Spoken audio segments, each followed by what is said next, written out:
What's going on, guys? In this video we're talking about rear fog lights. Now this is something that I didn't even realize existed until one of my Instagram followers pointed it out to me. But basically the European versions of our car has something called a rear fog light, and it makes the inner part of the taillight illuminate brighter so that other drivers have better visibility of your car, especially in bad weather like snow or fog.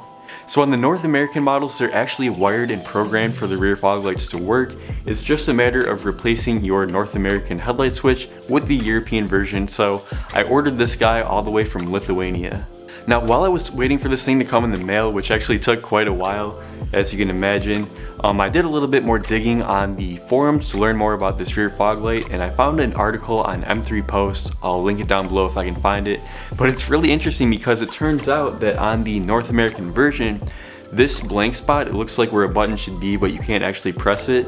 This is actually a fully functional rear fog light button, but on the North American models, they actually put little tiny plastic tabs on the underside of the button that prevents it from being pressed in. So what that means is the whole time that you've owned your BMW in North America, you've actually had a rear fog light button. You just haven't been able to press it until today. I'm going to show you how to take this thing apart, cut the tabs off, and then you'll have rear fog lights on your North American BMW. Remove the air vent in the headlight module by pulling straight back on each.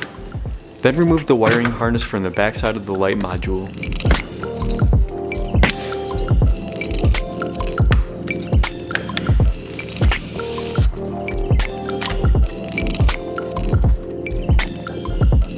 So to take this headlight module apart, there's just 4 tabs that hold it together. There's 2 here on the top and then 2 here on the bottom. So what I have is just a very small flathead screwdriver. That's like what you would use to work on computers or something. Just kind of carefully lift those up out of the way. You don't want to break these plastic tabs in the process. Oh, and then there's 2 more on the side, I guess.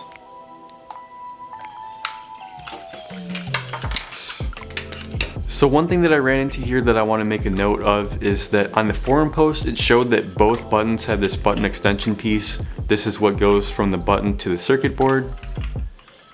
And if you look at the circuit board here, these things here on the bottom are the buttons for the rear fog light. So what I'm going to have to do is I'm going to have to take one of the button extension pieces out of the European version that I ordered, and I'll have to use that to make this work. So if you're following along, you're doing this at home, yours may or may not have this piece. If it doesn't, you're going to have to order this European switch to grab that piece out of it. So to take the actual button out of this module, there's just little clips right here on the inside. You can undo those again with the screwdriver very carefully. Just pop these out. And then just taking a closer look here at the button, these are those little plastic tabs that I was talking about. Now if you're following along at home, you could just go ahead and cut those off with the razor blade, which I'll show you how to do. But since I have to grab some parts out of the European light anyway, what I'm actually going to do is I'm going to steal this button. That way I actually have the icon on there and it will illuminate in the car, which I think will look pretty cool.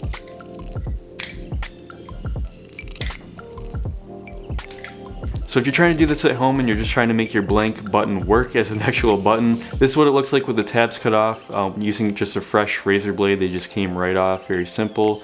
And then again, depending on whether or not yours has 2 of these button extensions, if it has 2, this is just plug and play, you're all set to go. If it doesn't come with it, like mine did, or mine didn't rather, you're gonna have to order yourself the European version of the light.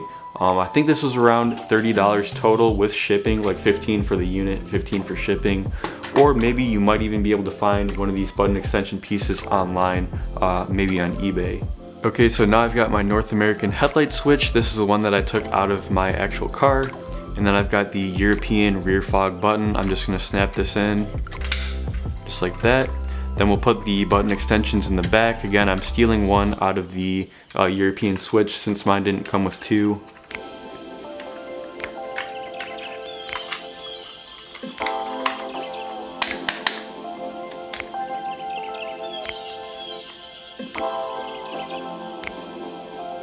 Alright guys, so I ran into one more little issue here, and I should just say that if you want to save yourself all this headache, you can just simply buy this European switch, use it as is, and it's plug and play in the car. You don't have to mess with it like I'm doing right now.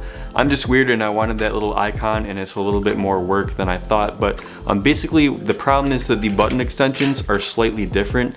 On the North American one, it doesn't have the big tabs that stick out, and so what you need to do is you're going to have to use, again, if you're doing this my way, you're gonna have to use both of the longer, the European version where it almost kind of looks like a Lego on the top, and so you're gonna have to use both of those.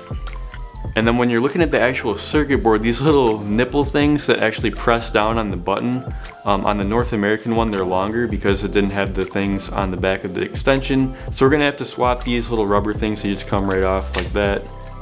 We're gonna switch these around. These just press in. So now we should just be able to assemble this thing just like normal.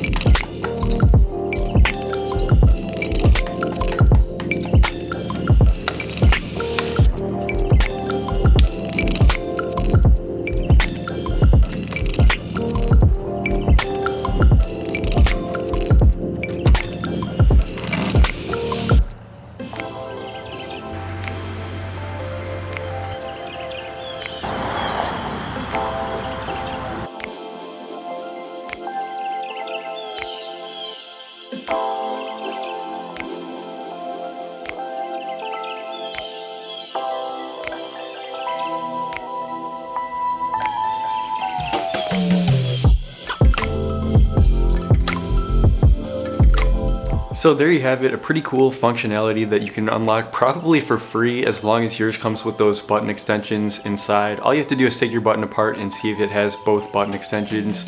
And then if not, like I was saying earlier, just order the European version online. I paid $30 for this one. In case you're wondering why I didn't just put this in the car, because these are plug and play, by the way. The one that I ordered, it didn't have the auto option for the lights to automatically come on. That's why I wanted to use my North American module and just take the button out of the European one, but you could do it either way. Just buy one of these for 30 bucks and just slap it right in. No coating required, and you've got rear fog lights. And it really makes you appreciate global car manufacturing, because they want to add as many features as possible, but they also have to comply with each region's regulations for road safety. And that brings me to another point. There's obviously a reason that it's not enabled on the US cars, so just be careful with that. I don't take any responsibility if you get pulled over. Just be sure to check with your local laws and regulations. When I looked this up for Michigan, it didn't say anything specifically mentioned like the word rear fog light, so who knows. Just be careful with it when you use it, guys. And yeah, that's it for this video.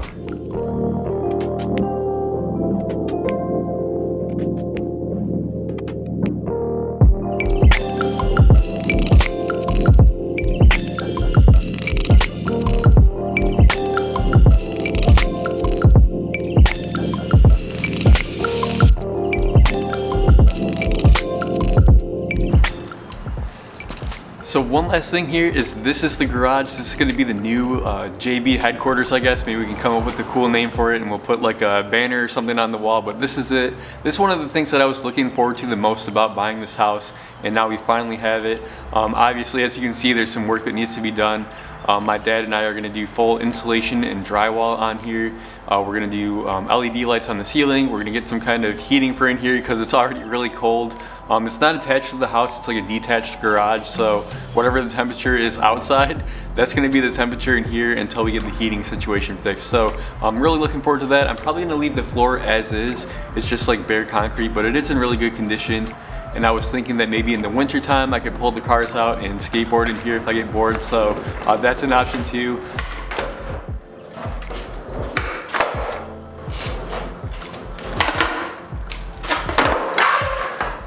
So yeah, I'm really looking forward to this. Maybe not next week, but probably the week after that. My dad and I are going to start the renovations in here, and I'll be sure to film all of that so you guys can see what we're doing. So thanks for watching. Give me a thumbs up if you enjoyed it. I'll see you guys in the next video.